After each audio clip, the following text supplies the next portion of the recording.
Assalamualaikum warahmatullahi wabarakatuh. Halo semuanya, perkenalkan nama saya Kak Gasta. Gimana nih kabar Sobat BP semuanya? Semoga dalam keadaan baik dan sehat ya. Pada kesempatan kali ini kakak akan membahas pembahasan soal yang berkaitan dengan subtes pemahaman bacaan dan menulis. Nah, kalau subtes PBM berarti berkaitan dengan materi pelajaran bahasa Indonesia. Oke, langsung saja kita masuk ke pembahasan soalnya. Oke, sekarang kita masuk ke pembahasan soal. Nah, sebelum membahas soalnya, alangkah baiknya kita berdoa terlebih dahulu. Yuk kita berdoa bersama-sama. Bismillahirrohmanirrohim. Raditu billahi robba, wabil islami dina, wabi muhammadin nabiyya wa rasulah, robbi zidni ilman, warzukni fahman. Amin. Oke, kita masuk ke soal nomor 1 dulu, Sobat BP.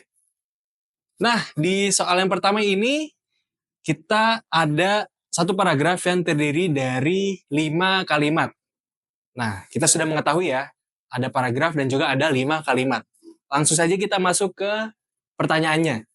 Jadi di sini pertanyaan itu adalah kaidah penggunaan tanda baca yang tidak tepat terdapat pada kalimat titik-titik-titik. Nah, setelah kakak lihat di paragrafnya itu ada penggunaan tanda baca. Nah, penggunaan tanda bacanya itu adalah tanda koma di setiap kalimatnya. Oke, langsung saja kita masuk ke kalimat yang pertama. Di situ ada di awal kalimat, pada umumnya koma orang memandang obat sebagai sesuatu yang ajaib.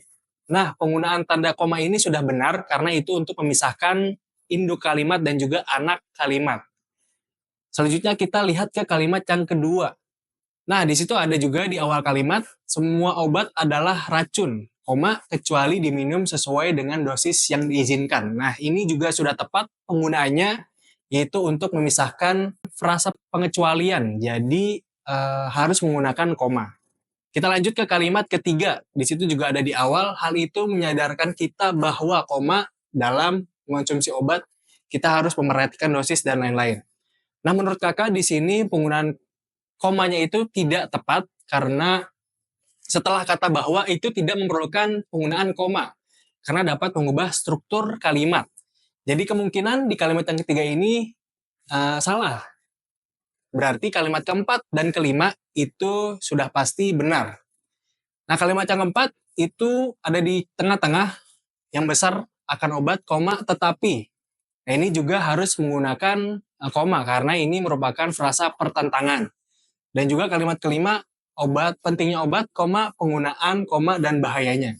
Itu juga harus menggunakan koma, karena itu merupakan perincian dari kalimat. Jadi, penggunaannya untuk kalimat keempat dan kelima itu benar.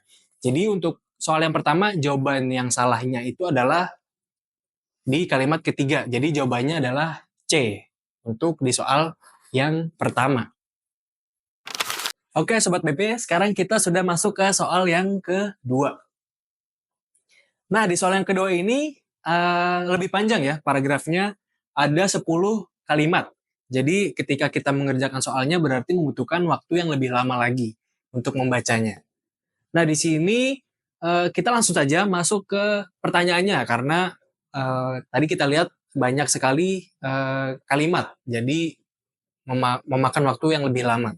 Nah, pertanyaan yang ditanyakan itu adalah kalimat yang tidak efektif yang terdapat pada kalimat. Jadi pertanyaan itu adalah mengenai penggunaan kalimat yang tidak efektif.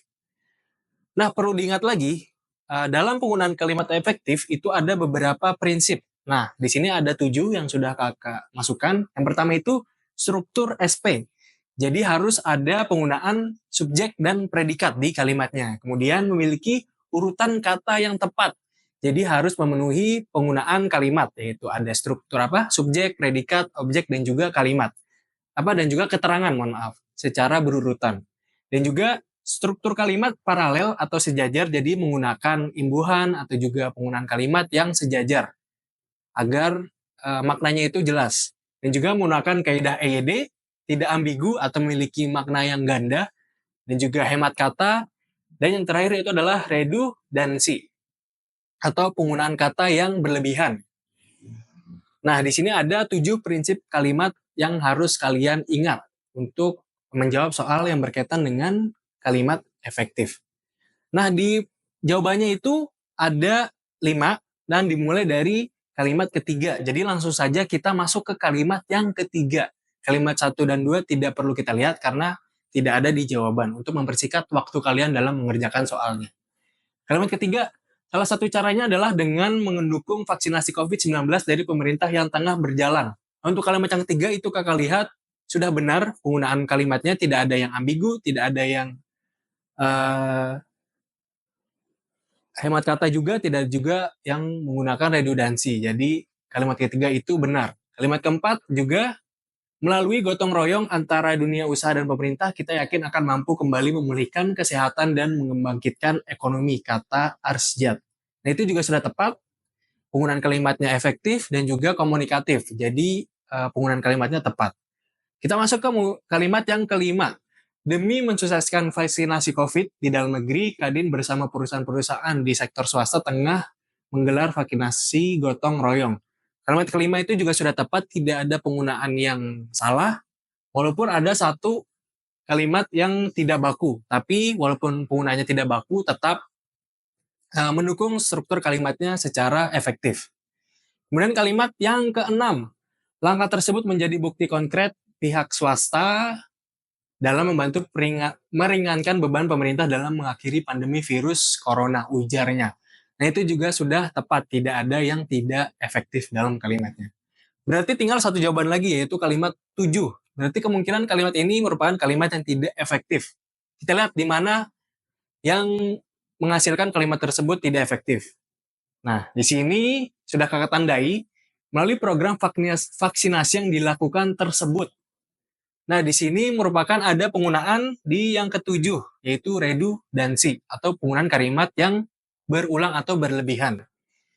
Jadi, di sini sudah menggunakan yang dilakukan tersebut. Harusnya jika kalian ingin menemukan kalimat atau menggunakan kalimat yang efektif, itu dipilih salah satunya saja. Jadi, pilihan yang pertama itu melalui program vaksinasi yang dilakukan, itu sudah cukup, berarti tidak perlu menggunakan tersebut. Atau pilihan yang kedua, melalui program vaksinasi tersebut, berarti tidak perlu melakukan yang dilakukan. Jadi, walaupun kita menghilangkan salah satu kalimat dari yang dilakukan atau tersebut, itu tidak akan mengubah maknanya. Itu yang disebut dengan redundansi. Dan juga tadi di sini menggunakan maka. Jadi, dengan menggunakan maka itu dapat mengubah struktur kalimatnya. Jadi, kalimat ketujuh itu kalimat yang tidak efektif. Yang menurut kakak tidak efektif. Jadi, jawabannya adalah yang E, kalimat nomor 7. Nah, begitu adalah pengerjaan soal nomor 2 untuk kalimat efektif. Oke, Sobat BP, jadi seperti itu pengerjaan soal yang telah kita lakukan tadi. Nah, bagaimana? Sekarang jadi bisa lebih paham kan untuk mengerjakan soal yang ada di subtes PBM, pemahaman baca dan menulis. Kakak harap penjelasan dari kakak itu bermanfaat untuk kalian. Nah, sebelum berpisah, kita tutup pembelajaran kita pada hari ini dengan doa penutup lagi. Bismillahirrohmanirrohim. Subhanakallahumma wa bihamdika asyhadu alla ilaha illa anta astagfiruka wa atubu ilaik. Amin. Oke, sampai berjumpa lagi Sobat BP di lain kesempatan dengan Kak Gasta. Wassalamualaikum warahmatullahi wabarakatuh. Dah.